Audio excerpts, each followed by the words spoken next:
έχετε καταφέρει να προσεγγίσετε ένα ευρύτερο κοινό. Και τώρα κάθεσαι εκεί και κλαις.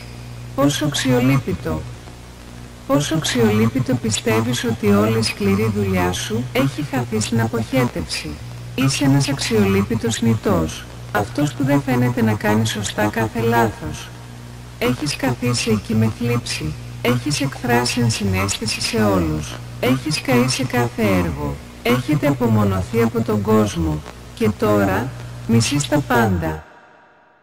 Πόσο αξιολύπητο!